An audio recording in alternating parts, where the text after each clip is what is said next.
Hello and welcome to the NFL Brekkie Show, presented by the Next Generation Ford Everest. Conquer every day with the Next Generation Ford Everest. I'm Phil Murphy. This is an old Bucks logo. That gentleman right over here is my good pal, Laurie Horesh. Laurie, this is the People's Show, and we've reached the midpoint of the NFL season. We have. We're making the turn, Phil. We were talking yesterday, 9 weeks down, 9 weeks to go. Some teams have had the bye, some haven't.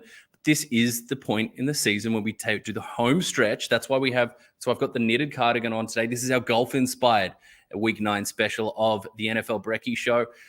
We are slowly but surely gaining some sort of figure, some sort of picture for what this season of parity is looking like, which teams are out in front, which teams are primed to make a move. And we'll get into a whole bunch of lovely and not cheesy at all golfing categories as we get into this week. But a tumultuous season, shall we say. We've seen coaching moves as of this morning. Jim Irsay in, shall we say, some sort of mood, some sort of vibe over there in Indianapolis. The scorched earth. Saturday. And we'll get into just that with Jeff Saturday, now the interim head coach in Indianapolis. Frank Reich giving his marching orders not too long, single-digit days since his offensive coordinator was sent packing as well. This is obviously a franchise in a whole bunch of flux, especially when you look at their continual search, almost a sad trudge through the wilderness looking for a replacement to Andrew Luck. It is all going on, so that is what we normally feel like halfway through a golfing tournament. There's been a whole bunch of mess going on. We're getting a feel for who's going to make the weekend, who's not, who's primed, who's ready. So let's get into it. We are here making the turn, I should say, getting ready for the back nine as a season of unparalleled, I won't say mediocrity, but we've talked about that big middle chunk of the NFL, stuck there around 3-4 wins at the midpoint of the season. Now we're looking at 4-5 wins. Who is going to emerge? So Phil, our first category as we get off the box, and we welcome everybody to fire in their questions, their suggestions, their nominations as we get to these categories. Here we go. The NFL Clubhouse leader, right off the bat. Phil, as we look at this, is there an obvious candidate for you that stands out as our Clubhouse leader through 9 weeks of the season with 9 to go? Well, Oz, we're through 9 weeks after today. Ravens Saints on Monday Night Football on ESPN. My good pal Aaron Atide on the sidelines at the Caesars Superdome in New Orleans. 9 weeks down, 9 weeks to go. It's an 18-week calendar, 17 games to be played, so it works perfectly for our out and in. And right now, as we look at all the scorecards, I see one that's clean. Got a couple birdies on there, maybe an eagle or two, but we have no bogeys, no double bogeys. It is only birdies, pars, and an eagle for the Philadelphia Eagles. Listen, you can tell me on any given Sunday, the Bills at their best are a better team than the Eagles or the Chiefs. I'll listen to arguments for that. I don't think this is the 2007 Patriots reincarnated, but they know what they do well. They know the clubs in their bag. They know the distance to the green. They're disciplined. They don't try to do too much. They're calm, collected under pressure. And you look at this Week 9 opener in Houston. Their bread and butter all season had been terrific second quarters, and for whatever reason, in that second stanza of the game, dropping a gear and blowing away. They're on a short week. They're against a team that is basically playing for pride at this point, and they're not doing much in the second quarter. They didn't panic. Nick Sirianni and the boys came out in the second half, and they handled their business. They were favored by 14 points. They won by 12. I'm not going to knock them for not beating a poor Texans team by 20 points. This is the NFL, and margins are small. So even if on a bad night you're winning by 12 points on the road, well, to me, you're atop the leaderboard as we make the turn. Look, I don't think you can argue that the Philadelphia Eagles are atop the leaderboard. An unimpeached zero, an unmatched zero in the loss column there puts them in that place. But when I look at this, who's the clubhouse leader, there's a second level to this question. And that is, I think back to the early mid 2000s, he may not have been the clubhouse leader going into the weekend, but if Tiger Woods was within a couple of strokes of the lead, that's really who everybody knew in the clubhouse the big dog was. That's who everybody, as they walked through the locker room there, the change room there, as they stepped out onto the practice tee on the driving range, as people were carving out their gorgeous divots on the glorious grass of any number of phenomenal golf courses during that time, major tournament time, you knew if Tiger was in the hunt, that was the person we're looking at. And that for me remains the Kansas City Chiefs and Patrick Mahomes off a very testing victory up against the Tennessee Titans. And we'll touch on that a little more later. I think this is still the team that shows the pedigree. They obviously have that kind of fourth quarter. Often it's the third quarter where they blitz teams that we saw yesterday, the fourth quarter, who they can turn to, the connections that they can turn to, their multifaceted ability through the passing game, a more diverse passing game now than perhaps in recent seasons with Tyreek Hill no longer there. The aura, the energy, the fear that surrounds that team, and particularly that man, Patrick Mahomes. If I'm looking on paper, yes, the clubhouse leader are the Philadelphia Eagles. Not going to argue with that. But there is a difference between who's sitting atop the leaderboard and who everybody is scared of near the top of the leaderboard. And for me, that remains off look, it was not a week 9 was not a showing from a lot of the top teams you mentioned. We touched on the Eagles, them up against the Texans. We'll get to the Bills later. This was not a week where the cream of the crop laid down huge statement victories, but they were up against the toughest competition, in my opinion, of the teams, of those battles that we saw from, the Bills up against the Jets, what we saw with the Houston going down eventually to the Philadelphia Eagles. The Titans were the biggest test. The Kansas City Chiefs came out of that, not unscathed, but showing a whole bunch of tenacity and grit down the stretch there, combined with the usual flair. So that's where I'm lining up on this one. The Titans were the biggest test with Malik Willis and 5 completions, none of which to a wide receiver. Derrick Henry and that defense, a top-ranked run defense that was going to force them to pass, and a very clever, well-trained passing defense that was going to do what we've seen disrupt the Kansas City Chiefs in the past, and that is beat the living you-know-what out of your receivers as they make their way up the field and dare the opposition to, dare the referees really, to throw a flag on all. This was a physical encounter. They roughed them up. They challenged them. They played smash mouth football. And this was and this is something that has been a bugaboo for a team like the Kansas City Chiefs. This has been something that's tripped them up. This is something they were determined to overcome. A team that has given them troubles. Some big points in recent campaigns. So yes, for me that was the most impressive performance and a test. You're right, Malik Willis at quarterback, fair enough. But what that particular strength on strength, what that challenge was, for me that was the most textured challenge, substantial challenge we saw one of these contenders rise through. Well, as we know, it's NFC v AFC in the Super Bowl. That's where all these teams are headed. Then it's a 1 week reset and a 1 week legacy defining game. So you can keep the Live Golf, that is the clubhouse leader, and the Kansas City Chiefs. I'll be at St. Andrews with a blemishless scorecard and understanding that the low score wins. Laz, that's the clubhouse leader. Who for you, as we make the turn, week 9 of 18 on this NFL season, and again, contribute any of your thoughts for any of these topics or one you might come up with your own by commenting on your screen. Laurie's got half an eyeball on that. Laz, who is not making the weekend? I don't know if they even have cuts in Live Golf, so I don't know if you can even contribute to this question. Wow. Well, firstly, I'm not being aligned with any brand or any tour right now. I am a golfer for the people. A public, you call them muni golf courses, I think, over there. A public golf aficionado at this stage of my career. My junior pennant days are long in the past. My private golf club days are long in the past. They went the way of conversation of, do I want money? Do I want money for more Wednesday nights at university, or do I want to keep paying membership fees? Anyway, regardless, unassigned to a tour as I might be, who's not making the weekend? I think you and me, we might have some similar thoughts here. For me, let's kick it off with the Rams. This season is done, in my opinion. I don't think they have the ability to catch up in the wild card race.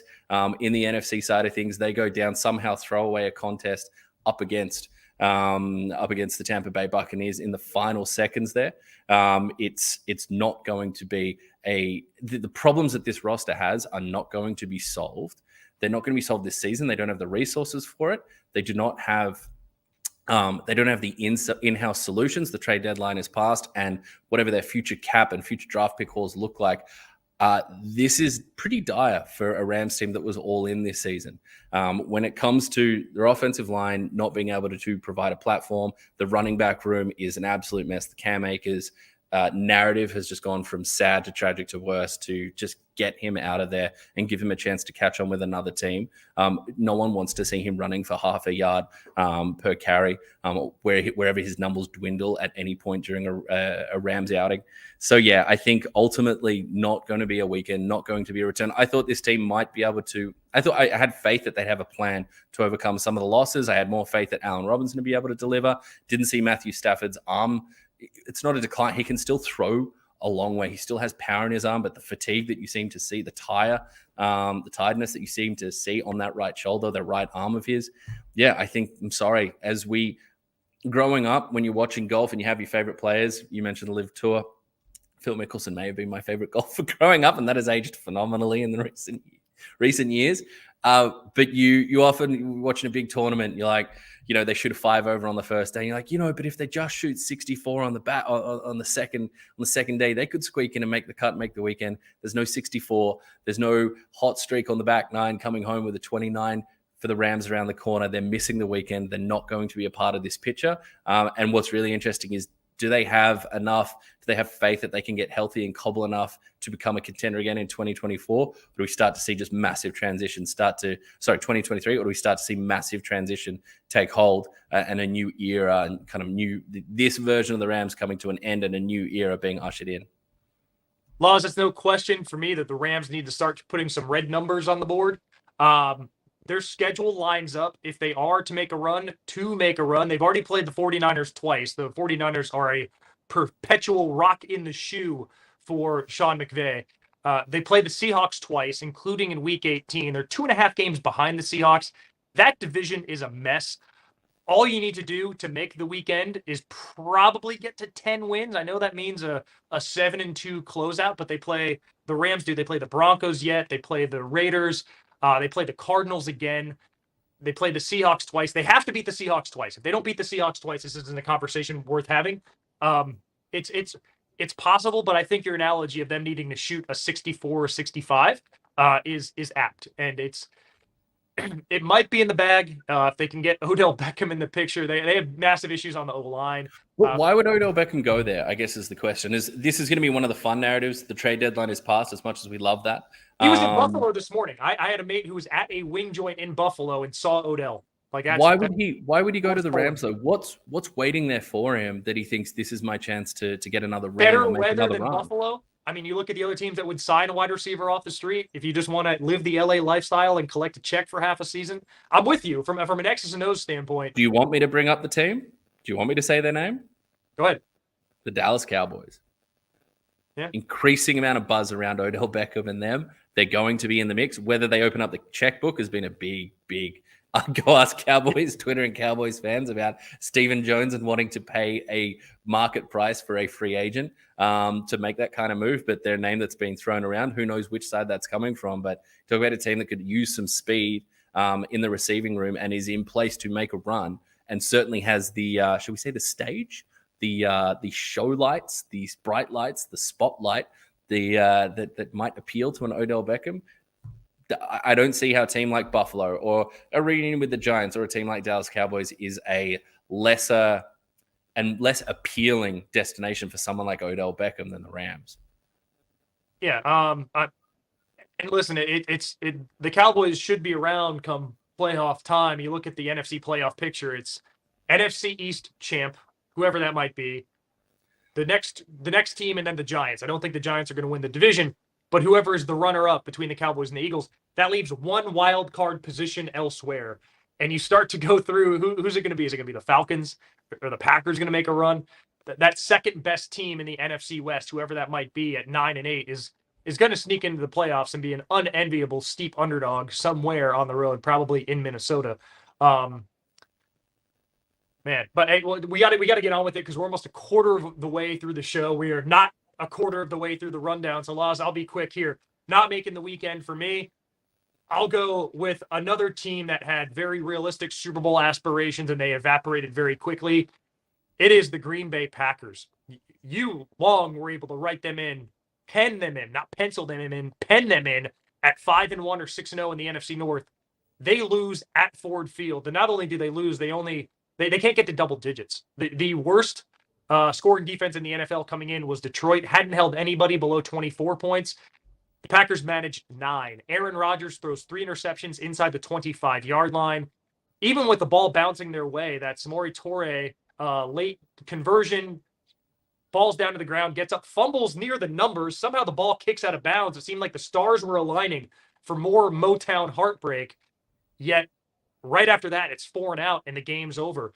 The Packers are now, we talk about the distance between the Rams and the Seahawks. That's 2.5 games. It's actually 3.5 between the Vikings and Packers. So for me, Green Bay is not making the weekend, and it's going to be right now salvaging any measure of respect to not finish behind the Bears or the Lions in the NFC North, let alone contend for a wild card where, again, it seems like there's really one spot up for grabs outside of the NFC East.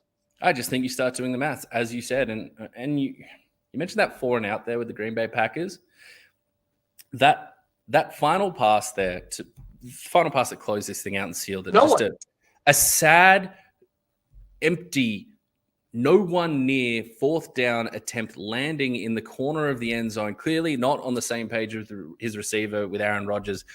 Tell me that didn't drop and sound with the same thud when you know your player needs to make a birdie on 18 at Augusta on day 2 to make the weekend and it hits one of the greenside bunkers.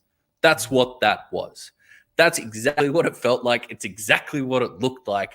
It was Rodgers may as well have just like been in this position, finished position, just let his arms go limp and the club fall to the floor and his head dip as he knows that this season is cactus. Yes, the division race, you got 4 less wins than the Minnesota Vikings, as empty calories, as you phrased it, as the Minnesota Vikings might be, as much as they may be from our Mafia episode a couple of weeks. We are very thematic this season, Phil. As much as they may have been our rat not to trust, that math doesn't add up. And yeah, you mentioned just like we've talked on this NFC side of things with how it's stacking up, and a team like the Seattle Seahawks, it's hitting a really nice rhythm and building around a clear football philosophy and identity. Not to mention a berserker team like the San Francisco 49ers that are in there. It does not add up for the Packers to feature. And wow, is that going to be a fun conversation this offseason about the number 12 they boast there? All right, Phil, let's keep it moving. Yeah. And Lars, quickly on that too, not only are the Packers where they are in the ladder in the NFC North, they're hurt. Their injuries are accruing very quickly. Rashawn Gary leaves the game, a feared ACL tear. Running back out of the game, all these different pieces. So it's not only was the roster thin and things were dire, now they're not healthy. So they're going to be dark days very quickly ahead for the Packers. Seems like the window's shut. So Lars, to our next topic. Yeah, we should move on. And we should say Romeo Doubs feared to be out. Romeo Doubs feared to be out for 4 to 6 weeks as well. Just keep piling on. All right, our next topic. While we're on negativity, Lost in the Woods, Phil, a special of yours. You're out there in the trees. You don't know how you got there, and you're not sure how you're going to get back, to be honest.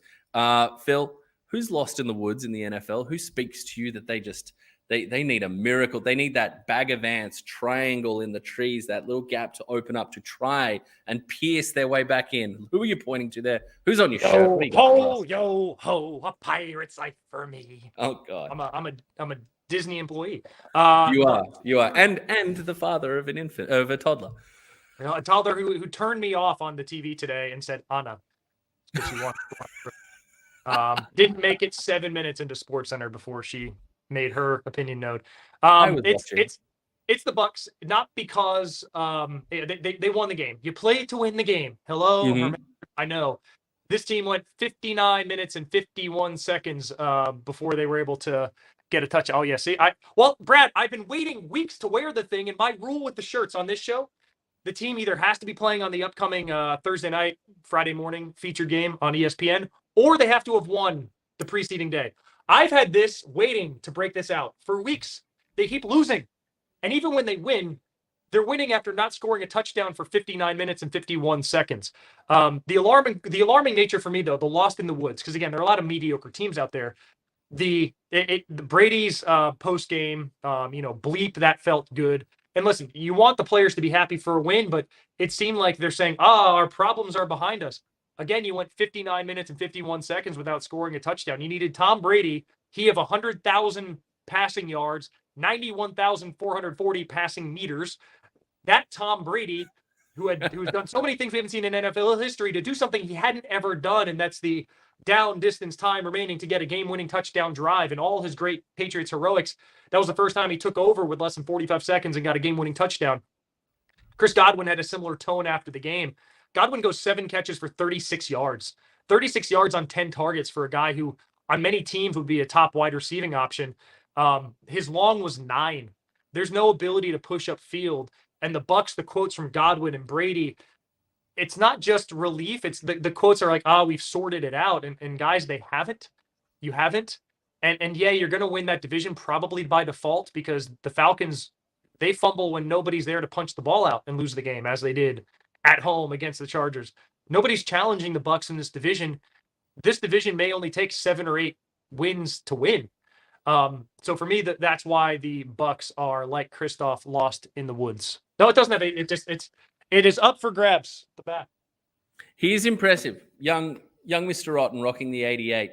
I thought the design on that final play for the Buccaneers, almost a double rub route with 2 guys breaking inside and Otten spinning out to the flat with plenty of room.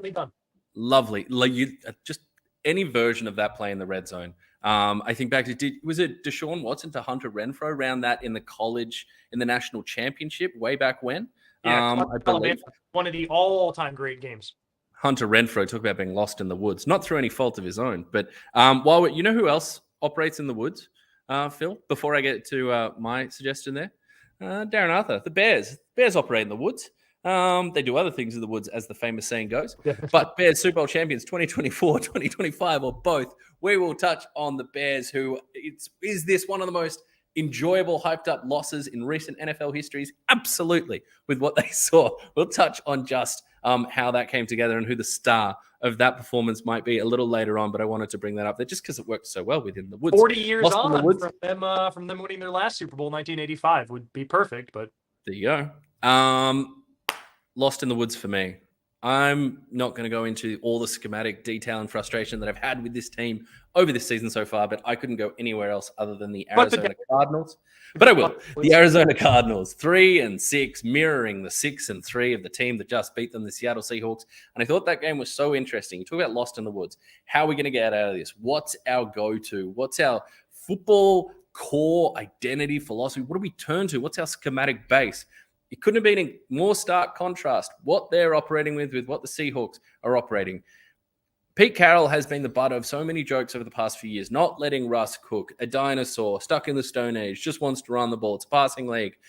What he and John Schneider have done rebuilding, a hell of a rookie class helps, but they have rebuilt a clear functioning complementary football unit, an offensive line with investment, a young running back, Kenneth Walker, who stepped in, who can continually dent the defense and then break through with game-breaking speed. Geno Smith. He was 109 in the fourth quarter, by the way, for Walker. A finishing ability, which the Cardinals are so far from having. Wide receivers that are working efficiently. Are they going for 150 yards every game when Russell Wilson was in peak 8 weeks of MVP form? No, but he's getting good output from DK Metcalf, Tyler Lockett, both getting into the end zone there with Geno Smith with a table set in front of him, encouraged to take aggressive shots downfield to complement the way the running game is working, to complement a rising defense that is incredibly tough up front to match some of the stars or some of the breakout talent we've seen on the back end. We mentioned Tariq Woolen in our Ford Next Gen in recent weeks. That is a team that has been built and has been rebuilt with a clear complementary football identity in place. The Cardinals, this wishy-washy, we can only do things when we say Kyler Murray, just go make stuff up. Kyler Murray and Geno Smith had just about the same passing attempts, 35 versus 34. Geno Smith had 100 more passing yards than Kyler Murray in this one. The incredible lack of efficiency, the lack of closing ability, the lack of a consistent run game, and the lack of any idea of how they're going to get out of this frustration, the woods of frustration that they are in under Cliff Kingsbury. Look, we saw Frank Reich go. We saw what happened in Carolina. We don't sit here following the NFL, talking about the NFL, wishing for job instability or job insecurity or anything like that. But if you are talking about coaches that have to be looking around going, could I be next? How could you land on anyone else other than the 3-6 leading Cliff Kingsbury?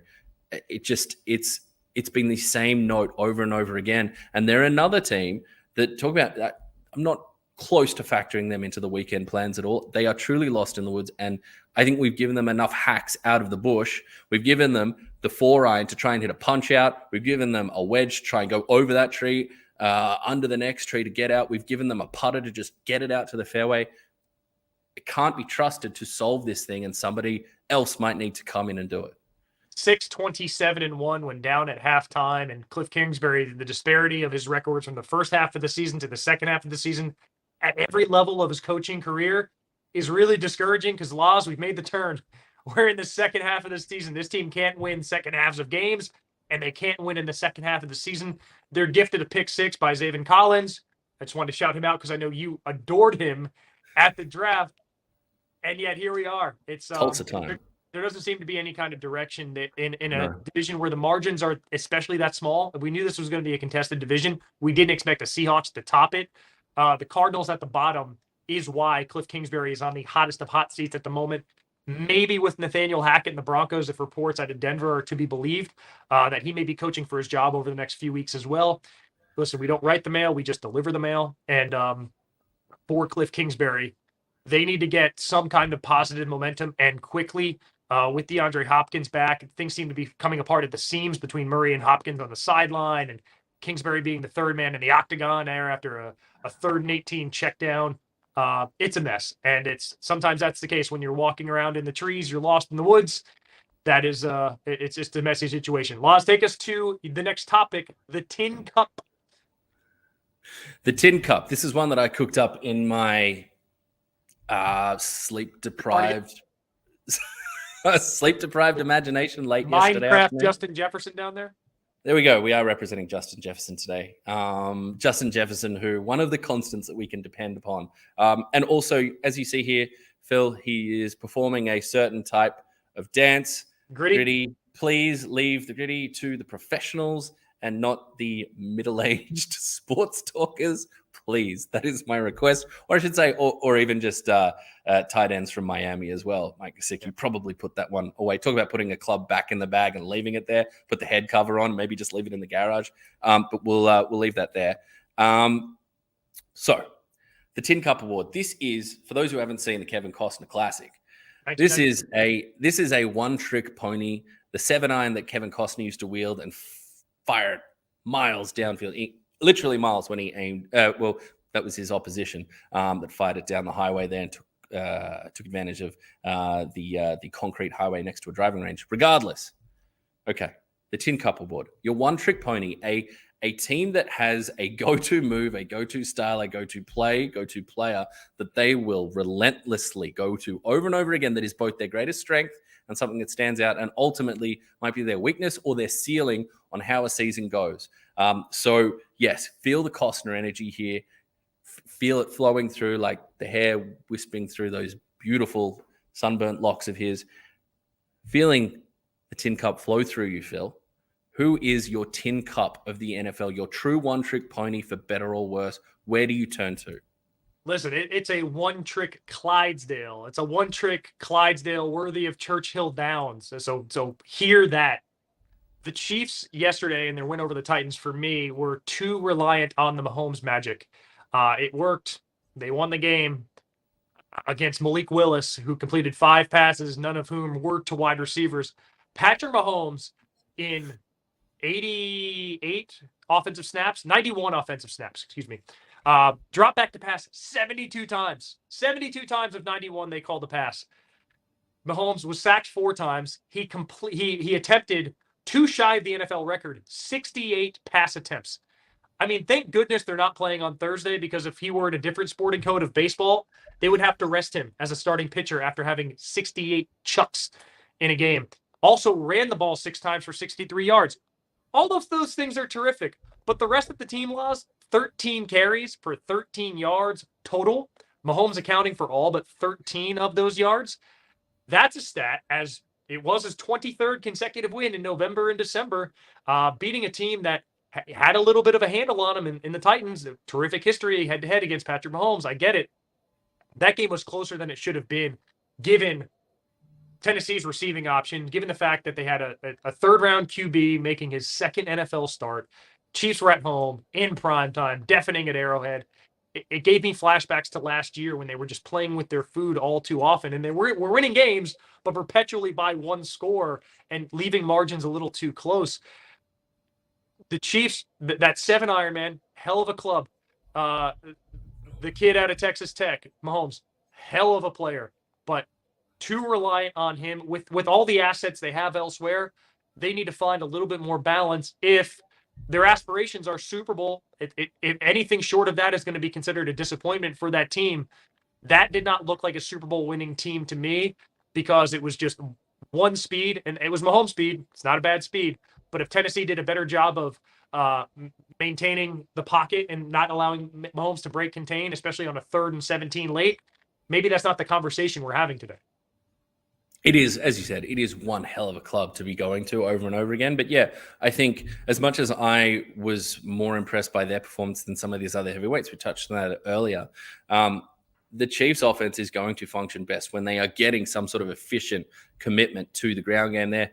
They have a running back by committee going on there. It was, look, and I'm not just saying this as someone who, due to bye weeks, had to fire up Isaiah Pacheco in one league and Clyde Edwards-Helaire in another fantasy league, but a 3-pronged backfield by committee, the 3-headed monster, I think it's too inconsistent in what you turn to in the backfield there. There's too much Jerick McKinnon. I think for a running back like Clyde Edwards-Helaire, who seems to grow with confidence the more he's used and brought into the game and consistently put in position to achieve something, as well as someone like Pacheco, who's young and needs those live game reps, I'd be turning more towards those guys, featuring, if you are going to go committee, a 2-pronged attack rather than 3. I don't know what the different barbecuing tools are called. I know I know one's a trident with 3, not at a barbecue, but in general. I don't know what a 2-pronged one is called. You might, but regardless, they need to be more balanced. They don't need to be totally balanced because of what Patrick Mahomes is. But yes, they can't just be one club only. I will say I'm really, really, really happy that you picked this game because I'm going to do the other one for my Tin Cup Award. I'm going to go to the other side of the ball here. I'm going to go to the Tennessee Titans. And look, that one club is Derrick Henry. You mentioned 5 pass completions from Malik Willis, none of which went to a wide receiver. It is a Derrick Henry show, and that is emblematic of that team. This is physical smash mouth football. That is what they're going to go to. It parlays its way onto the defensive side of things, where you saw them roughing up and playing hyper physical and earning penalties in the passing game with what their defensive backs were doing, what their pass coverage unit was doing. They are constantly going to go to that well. We've seen them down by multiple scores in games, down 21 points, still handing it to Derrick Henry over and over and over again, because they believe that it still gives them their best chance of getting back in this thing, asking teams to over and over again have to tackle 250 pounds of freight train. In saying that, that is also their ceiling. That is also why, up against great quarterbacks, up against really good defenses that will commit the effort, the schematic detail, the resilience to continue run fitting against Derrick Henry, that is why they have stalled out where they have in the playoffs recently. I believe that will happen again. I underrated them. I thought their offensive line had taken a step back. They'd suffered some losses on some injury losses that had hampered their roster as well. Where's Ryan Tannehill at? And he's been in and out of the lineup this season. I thought they'd take a step back. Credit to the coaching staff, credit to the commitment from defense, credit to Derrick Henry for continually disproving people. But I do believe that they are, just like we saw in Tin Cup when his stubbornness led to the ball going in the drink over and over and over again. Yes, he holds it out for a miraculous double-digit score on that 18th hole. But unlike the movie, where people said, who's ever going to remember the US Open champion from this year, but they'll always remember your ridiculous score holing out from 200-something yards on 18. People do remember Super Bowl champions. People don't remember bludgeoning offenses with a steely resolve to run the ball with their 250-pound star in Derrick Henry, but that don't make it to the Super Bowl and don't come away with a Lombardi trophy. Yeah, Maz, and Malik Willis's first start, which you'll forgive the Titans for doing this, especially against the Texans, a team that Derrick Henry may as well be the owner of. Yeah, just you can pencil him in for 200 rush yards and multiple scores. 78% of the Titans' designed plays were runs. Yesterday, with a week to prep, again, Kansas City can rush the passer. They have some great defensive linemen. but the disparity in pass attempts, I mentioned Kansas City being 68. For the Titans to only have 16, that 52 attempt gap tied the largest in NFL history. So it's interesting that that's the game we chose because there were such extremes. But man, you knew when Kansas City went down and hit that field goal, Malik Willis could have had 10 downs to pick up the first down. They weren't moving the sticks. It was an inevitability, turnover on downs, game would end. And that shows that in that situation, you need a little bit more versatility in the bag. And right now, the Titans are candidly the benefactors of a very, very weak AFC South. All right, moving on to the next one. We'll pick up the pace here. I've been a little long-winded on that last one there. The golf's it's First coursing time through. It's coursing through me, and that's not a bad coursing joke. I may or may not have a couple of rounds of golf lined up finally this week. That's fueling all this as well, Phil. But let's go to Links Golf Maestro. What this is which team do you see poised as we get to the frostier months over there? It's heating up in sunny Sydney right now. The cardigan was a bold choice today, but a necessary choice, I believe. It is heating up here. It is getting colder and colder over stateside as we get into the frosty December, January, February football. Which team that is in the mix, in the run do we believe is built for that all-weather, cold conditions? It hurts to tackle. Can we play strong defense? Can we be multifaceted? Can we win in different ways depending on what the conditions call for? Which team fits that bill, matches that profile for you, Phil? Who's the Lynx golfer? Who are you taking out? You mentioned St. Andrews before. Who are you taking out to St. Andrews when the wind picks up, when the vision becomes blurry, when there's the high, the neck high weeds to go through, the shrubbery, if you will? St. Andrews, St. George's, wherever, Duntroon, wherever you want to be. Who are you taking out there? Who's your playing partner out there, Phil? Royal Carnoustie. It's the teams we talked about, the muscle from a few weeks ago in our Phil's Mafia episode. You could go with the Giants. My opinion hasn't changed on them because they didn't play. They were on a bye. But a team that affirmed that stance, the New York Jets. Bills come to town. Bills' only division game to that point was a loss. Bills had not just beaten the Jets in 4 straight, but darn near doubled them up in total yards in 4 straight. What happens? Sauce Gardner has a terrific second half. They force a couple turnovers. And then what made me believe that they fit into this category, 6 minutes left, tie game. The Jets decide that's the time to establish the run. 16 yards, Michael Carter, right up the middle. James Robinson gets outside, gets 17 yards of his own. They combine for about 125 between the two of them.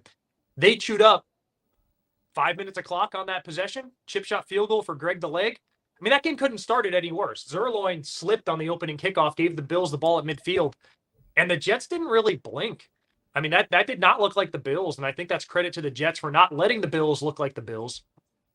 So the Jets get a win at home. Bills now 0-2 in the division, and the division they only lead by half a game.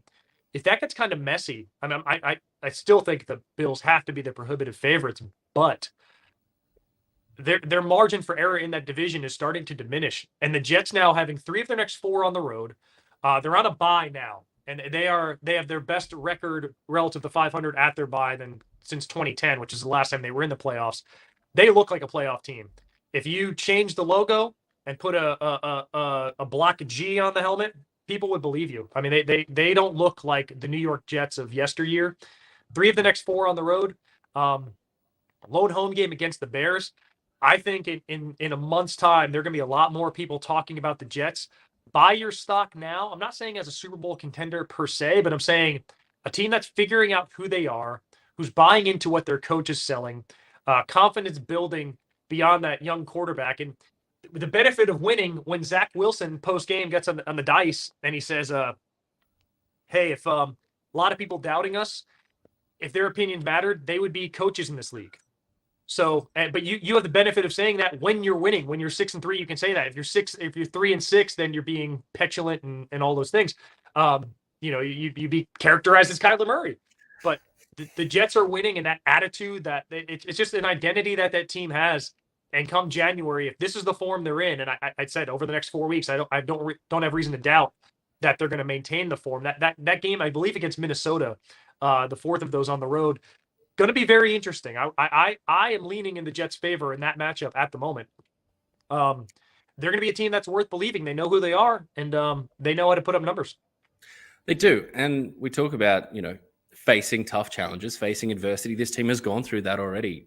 Injuries at the offensive line position, what they've overcome there. They lose their breakout star in Breece Hall. They've had, there's all sorts of tumult going on in the wide receiver room with someone like Elijah Moore, but then Denzel Mims has come out and, playing hard and earning more snaps and earning some targets, not to mention what's happened at the quarterback position. So this is a team that's built tough, is playing tough, playing through adversity, playing hard-nosed football. And as you mentioned, they closed out. They found a way when it came down to it against a nasty, nasty, tough opponent, a tough challenge, how to win at the line of scrimmage, dominate there, and close this thing out. So a great nomination there. For me, I'm going to flick over from the AFC to the NFC, but still in the East. And I'm trying not to be homerish here, but I think the Dallas Cowboys are the team that's poised for this. I think with a nasty defensive front, a pass rush. The Jets set that table yesterday with how they were rushing the passer, with the guys like Quinn and Williams getting after it. And not blitzing. And not blitzing, but what they did with 4 up front. What the Cowboys do it a little. Not again. The Cowboys do it a little bit different. They very vary. They mix up. They disguise who they're sending and where they're sending them from. But a pass rush, you want to think about what a gale force wind sounds like out there on the corner of a coastline as brutal links golf takes hold. Sounds like Micah Parsons screaming around the edge. Sounds like DeMarcus Lawrence playing hell of a season, hell of football across from him, as well as other contributors up there. So defense, I think they're set up for it. On the back end and the secondary, yes, the likes of Malik Hooker, Trayvon Diggs, Donovan Wilson having a good season are there to take advantage of sloppier mistakes that come from tougher passing game conditions, which we do expect in the elements when you're playing outside in the frostier months of the season. And then the offensive line is playing above and beyond what we expected, considering the losses, considering the new names they're working in, considering the fact that they were putting so much faith in a Terrence Steele, in a Tyler Biadasz, who's having a really nice season. Tyler Biadasz, as Stephen Jones often refers to him. As the Jones family often refers to him as Wisconsin's own. Connor McGovern having a resurgent time. And a dual running back, hopefully finding the right balance with Pollard and Zeke. In my opinion, it should be 60-40 Pollard to Zeke. Who knows? It may be flip those ratios around, but it has been a better version of a balanced backfield there. And just a thought, Tyron Smith is scheduled to come back later this season. Is this a team that can roll out a pretty unique 6-man blocking unit when they want to go jumbo? If you're throwing out the likes of it, what do you do when it is dual backfield to deal with? And you've got Tyron Smith, Zach Mutton, Terrence Steele, who's playing phenomenally, particularly in the run game, Tyler Biadasz to throw Connor McGovern. That's an annoying amount of talent, an annoying amount of unity up front to have to deal with. So I think that's a team that is poised and ready, not to mention that, as we saw against the Chicago Bears, a healthy Dak Prescott, seeing designed runs, barreling into the end zone, getting him out on the move, seeing that duality, that physicality that we're not accustomed to from a team like the Cowboys that has for so long been bright lights and showtime more than substance, particularly when they get to heavily physical contests late in the season in the postseason. Laz, our last category as we make the turn on the NFL season, all gear, no idea. Lean into my American accent to make those words right. Was that the time you spent in Texas as a child coming through there, Phil? What was that? I actually never spent Alabama, actually. Alabama, there you go. I say y'all. Y'all got a problem in Sin City, Laz. All gear, no idea. We saw Devontae Adams touchdown first half against the Jags. Raiders up 17 in Jacksonville. Should be able to pop it neutral, except they hit the brakes.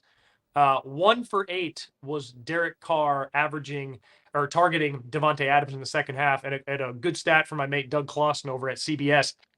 In the Raiders' 3 17-point halftime leads that they've blown, which, by the way, that ties an NFL record. No team's ever blown 4. Here we are, front 9. After terrific drives, the Raiders put it in the drink and found ways to put, squares, not circles, on the scorecard. In those 3 17-point second-half blown leads, Carr, 2 for 15, targeting Devontae Adams. That is an A-list receiver on any given Sunday, perhaps the best in the NFL. 2 for 15 when you have those big leads.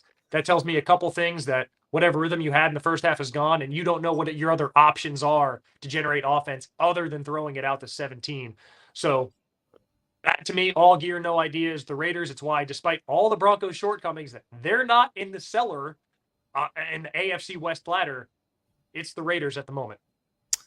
I think they fit the mold perfectly there, especially when you consider the lack of using some of the clubs that are in their bag, some of the shots that are in their bag. Hunter Renfrow, where art thou? We know Darren Waller has been in the proverbial shop, shall we say, for a bunch of this season, hasn't been available. But how this team should function, the thing about the route running with that Adams and a Renfrow pose together, even if a Waller isn't on the field, the games and the stacks that you could run out of that, the intertwining routes that you could use to confuse a secondary and put a secondary in a bind, put defenders in a bind, make them have to communicate. It doesn't seem like it's there consistently. It's incredibly frustrating. And it feels like, yes, they have all the clubs in the bag, but they don't know how to use them complementary. If Devontae Adams is your piercing 3-wood that you can pump off the tee every single time, as they did, let's say, on the front nine in that first half, and that you're going to get fairway every time and leave yourself in good nick with a wedge in hand, Hunter Renfrow is that wedge of yours.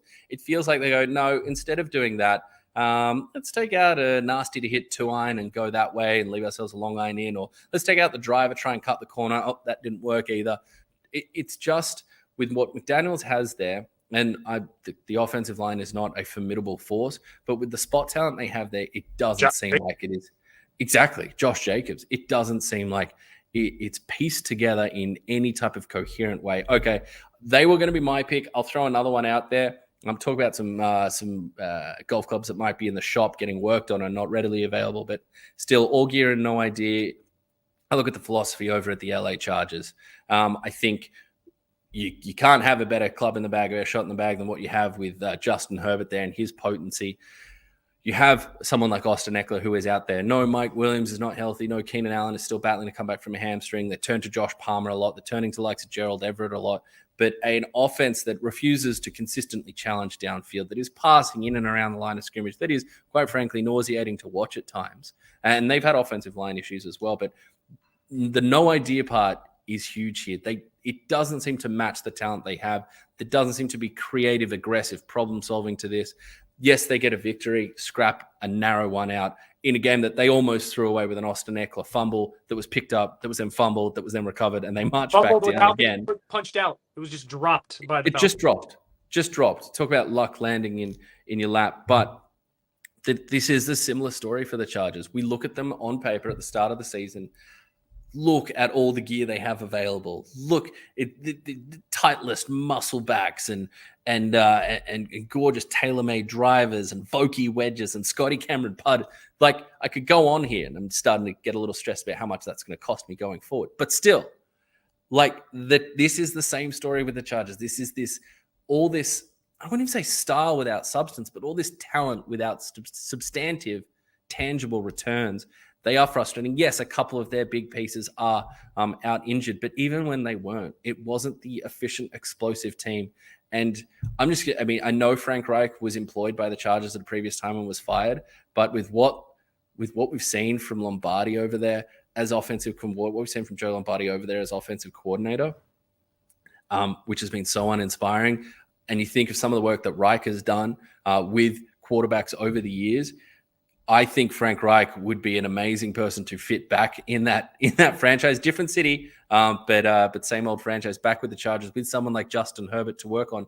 I think Frank Reich's of someone who, yes, given his marching orders, for me, and I shared this out on social media, I think he's a real obvious candidate to be this off-season's version of Dan Quinn. A head coach fired early in the piece, has a chunk of the season to sit back, reflect, well-regarded, well-liked by his players, well-regarded around the league as a football mind.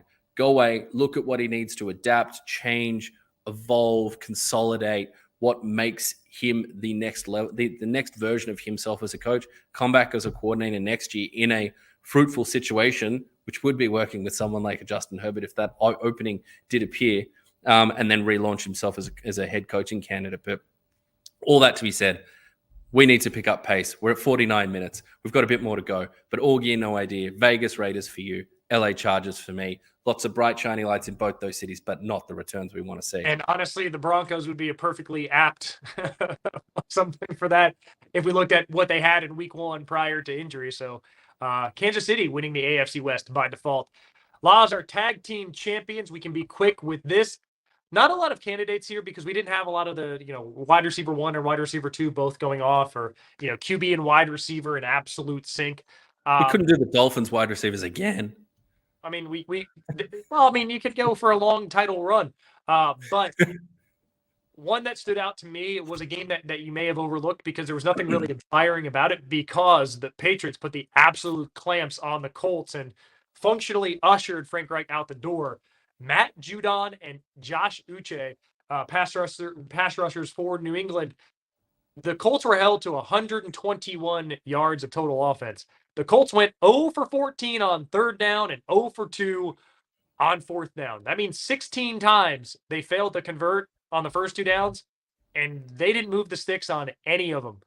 These gentlemen each had 3 sacks in the game. I mean, Laws, I can't think of a tag team right away to have the association with, but when you have that, maybe the natural disasters, earthquake and tsunami, was it? Just overpowering. If we're going back to the early 90s, that's what I see on Anuche. A terrific defensive effort. The Patriots again getting defensive touchdowns.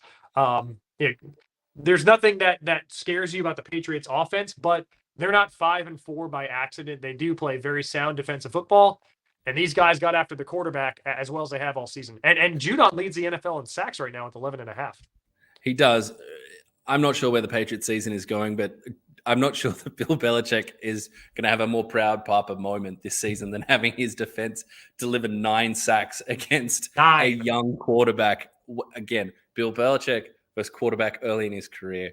I mean, this is a script as old as time, but those two starring, Judon has been, in this weird kind of transitional era for the New England Patriots. He's been someone that has consistently stood out and stood tall. And Uche coming along in lovely fashion there. That's something that at least as we ask, what's going on at the quarterback position with a team like the New England Patriots, those two there are 2 pieces that we can really kind of core elements and deserving tag team champions. In a week where the offensive duos didn't really stand up and ask for the belt, these 2 came herring in off the edge, screaming through the offensive line, causing havoc and ripping those titles right out of the grasp. Okay, Phil, while we're speaking about champions, it's time to turn over to the Next Gen, brought to you by the Ford Everest Next Gen. Conquer each and every day in the Next Gen Ford Everest. Phil, who gets our honors this week as we tee up this new next-gen star that has burst onto the scene and has taken their name, put it firmly in everybody's mind for the 2022 season and beyond? Well, Laza, we have 2. So I'll let you do the honors for offense. I'll start on the defensive side of the ball. Somebody with range, somebody with storage capacity, I guess. We'll go to Ford Field for the next-gen Ford Everest. Henri, Kirby Joseph, rookie 3rd-round pick out of Illinois, and you and I both loved him. We tend to like the same kind of guys, right? The ones with the terrific measurables, something unique about the background. And Kirby Joseph had fine ball skills, amazing leaping ability, 80-inch reach, very, very long arms. He was a highly successful volleyball player, probably would have played collegiately if not for his football accolades. The only knock against him, he was 1 year of a starter at Illinois, a little bit limited in man coverage, but his ball off the charts, his range, his ability to close. We saw all of that on display. Had the first red zone interception against Aaron Rodgers on a tip ball. Bunch of hands go up, couple hands go up, a couple centimeters higher. Those are Kirby's. Gobbles up the ball right away, pulls it in, and started a forgettable, one of the worst losses of Aaron Rodgers' career. His second pick, he undercut a route right at the goal line. That was the 3rd pick of the day for Aaron Rodgers. Only 4 times in the last 10 years has any quarterback thrown 3 interceptions inside the opponent's 25-yard line. Of all people to join that list, the guy who threw all of 4 interceptions last year, all of 5 the year before that, 4 the year before that, 2 the year before that.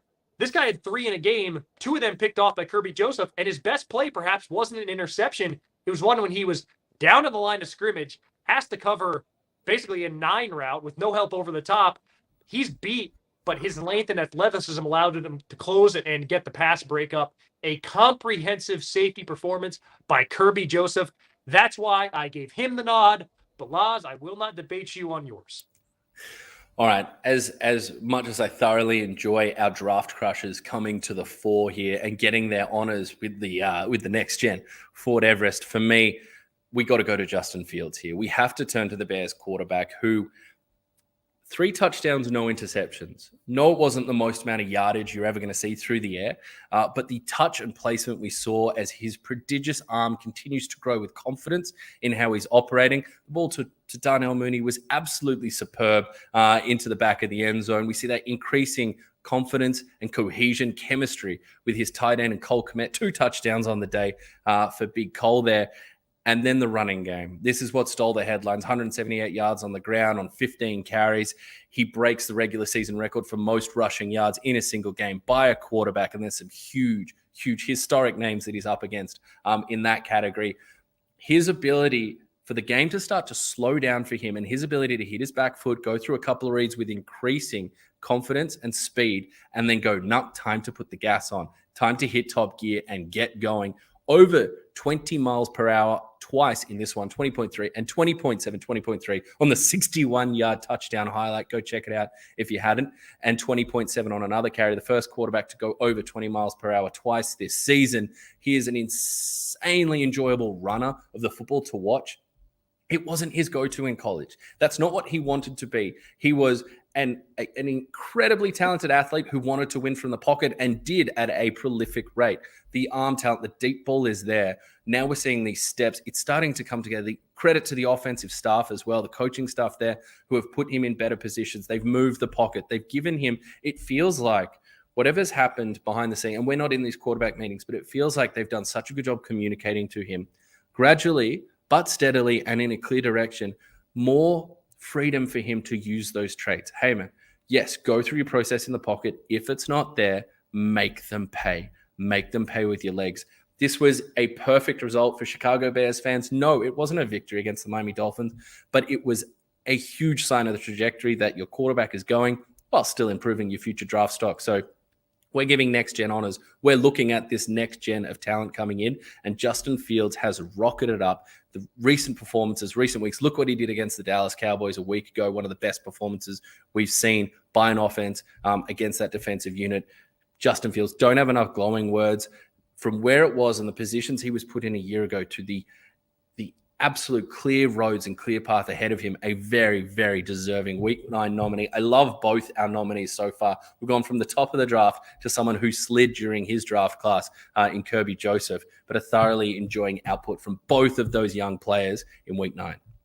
32.7 kilometers per hour. If you're not stuck in the Imperial, like my Cowboys supporting pal, Laurie Horesh, that is our next gen, brought to you by the Ford Everest. Conquer every day with the next gen Ford Everest. Laz, before we go and we say farewell to everybody, and we've got a couple hours yet till Monday Night Football, our prop gander. Your lead, $4.92, 4.92 units over the course of the season. A couple weeks in a row, it has been chiseled down. Should have been chiseled further somehow in a 32-13 game. 32-13, kids. There was one made field goal. How was that mathematically possible? If not for that, your boy would be inside 1.5 units, and we've been having a different conversation. Your boy's bitter. Blas, you do have the lead on the season. Mm. Trayvon Diggs' interception at a very aggressive play by you continues to be the difference. Oh. But I have the honors having won last week. So I am going, again, Ravens Saints game coming up on ESPN, kickoff around noon, but tune in at noon because I think it's actually a few minutes earlier than that. My pick, I'm a guy who is probably going to the Hall of Fame. Longest field goal made. This is a 3-way wager. It can be Baltimore, New Orleans, or tie or no field goal. I think there's going to be a field goal in here. I think there's going to be a long one. I think it's going to come off the toe of Justin Tucker. 7 consecutive weeks, he's had an attempt beyond 50 yards. For the season, he is 7 for 9 beyond 40 yards. Compare that to Will Lutz, who is a fine kicker from range, 5 for 8 from 40 yards. At $1.95, if you told me the longer field goal is coming off of Justin Tucker's foot, I'm going with that. This number flashed up to $2, and I couldn't get the wager in time. So we're going $1.95 for the longest field goal made to be by Baltimore. All right, let's stay with the Baltimore side of things here.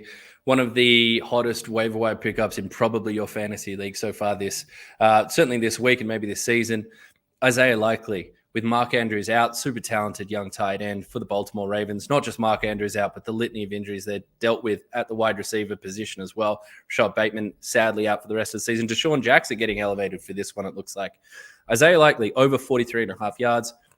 I have faith that Likely can do this both through the air, getting himself downfield, very mobile, but he's shown the ability to create yards after the catch and make people miss as well. So give me Isaiah Likely, rookie tight end, someone starting him in a flex spot or a tight end spot in a desperation bye week in your fantasy league. You should start him with gamble responsibly, of course. But over 43.5 yards, the Saints couldn't keep Foster Moreau to less than that a week ago. I likely more than Foster Moreau.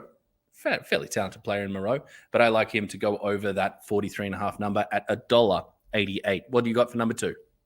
Yeah, Lars, if you gave me $1 to wager, I would go with the over as well. Not quite as confident as yours. I do think with the limited receiving options, he's somebody who last week showed he needs to be keyed in on. Now, whether or not you have the personnel to do it, different question entirely. Somebody who we have no reason to doubt, Lamar Jackson. 70 or more rush yards at $2.54. Most markets give the coin flip, your $1.90, $1.88 total around 60.5. If you're giving me an extra 33% for him to get 16% more yards at this stage of the season, I think it's a wise wager. But also, week 1, he had a quiet game. Last week, short rest was under this total pretty substantially.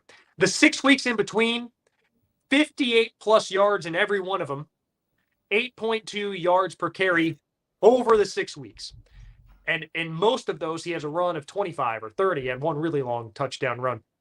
So I think he breaks off one big run, and just the nature of their offense, the ability to pick up 6, 7, 8 yards at will when the defense concedes it, especially in those like 3rd and long situations, nothing going. I'll run outside, not take the hit, 9 yards out of bounds, we'll punt it away. I think it's a number he'll get to. $2.54, I think, presents terrific value for LJ8 to have one of his patented type of games where he's 70, 80, or 90 yards for the game. No, that makes plenty of sense. And you think about what the Saints have up front with those kind of power rushes crushing in. You could see if it's not the speediest guys working on the edge of the defense for the Saints, that allows Lamar Jackson to escape perhaps with a little extra room and start creating things with his feet there. But hard to bet against in a primetime moment. We've seen this from Lamar Jackson before, him turning to those prodigious wheels. My second one to close this one out. Sadly, we're not going to come in under the hour mark. We'll get out of here quickly, though. Alvin Kamara, over 15.5 carries in this one. He's gone over that mark 3 of the last 4 outings. Of those last 4 outings, since he's come back healthy, we've seen the Saints' offensive production tick back up into the 20s and the 30s. We're starting to see them become. The more they build around him, both on the ground and through the air, I'm focusing on the ground here. The more they establish that, the better they lay the platform for whoever they've been working with at quarterback, and that's been a fluid situation for them. But I'm turning to Kamara here. Recent form suggests he goes over that. Mark Ingram not available again. And I think for a Saints team that is up against an offense that can be explosive but is dealing with a whole bunch of inconsistency themselves, a great way to set the platform, take control of the line of scrimmage, start dictating is turn to number 41, who has looked, that time off did him the wonders. He is looking back to his explosive best.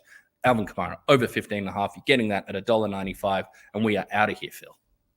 Laws, we are up 4.5 units on the season. Please gamble responsibly. Thank you so much for joining us for the NFL Brekkie Show Week 9, brought to you by the Next Gen Ford Everest. Conquer every day in the Next Gen Ford Everest.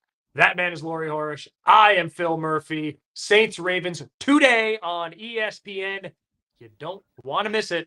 Laws and I will see you next week. I'll be in Philly for that Monday nighter. But until then, keep it on ESPN for all your NFL needs.